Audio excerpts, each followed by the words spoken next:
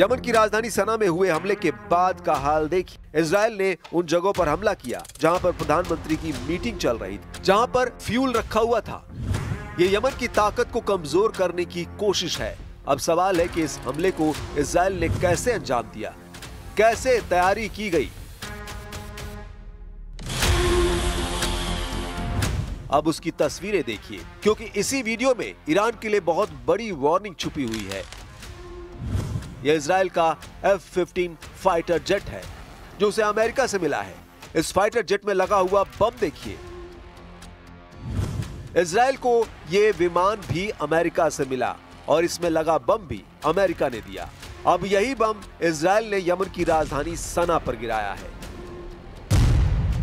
Israel के पास 66 F-15 fighter jet हैं और अमेरिका उसे 25 और विमान सप्लाई करने वाला है। ये 4.5 जनरेशन का फाइटर जेट है जो 8000 किलो तक के बम लेकर उड़ सकता है। अतिरिक्त टैंक और रिफ्यूलिंग के बाद इसकी रेंज 4000 किलोमीटर से भी ज्यादा हो जाती है, यानी ये 2000 किलोमीटर से ज्यादा के दायरे में मिशन को अंजाम दे सकता है।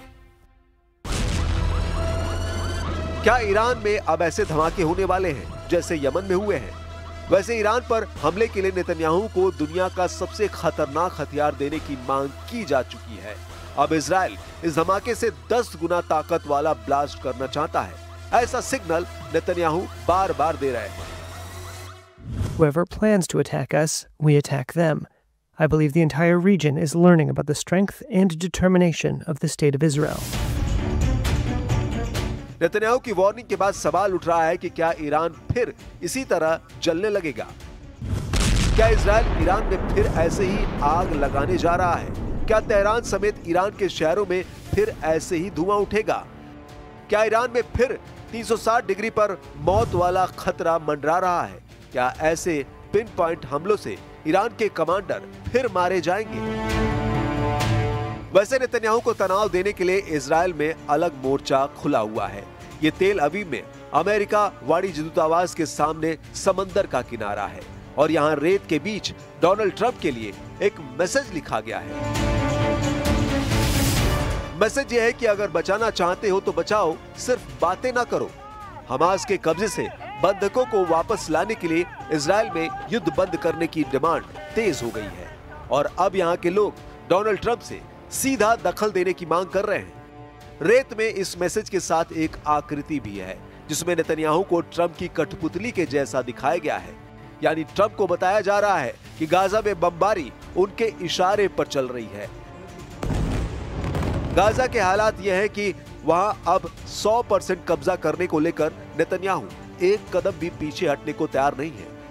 गाजा में 63,000 लोगों की मौत और यमन पर हमले तेज करने के साथ साथ नेतन्याहू अब गाजा पर पूरी तरह कब्जा करना चाहते हैं, जबकि वहां की 25% जमीन पर अब 20 लाख लोग इजराइल की बमबारी से ज्यादा भूख से तड़प रहे हैं।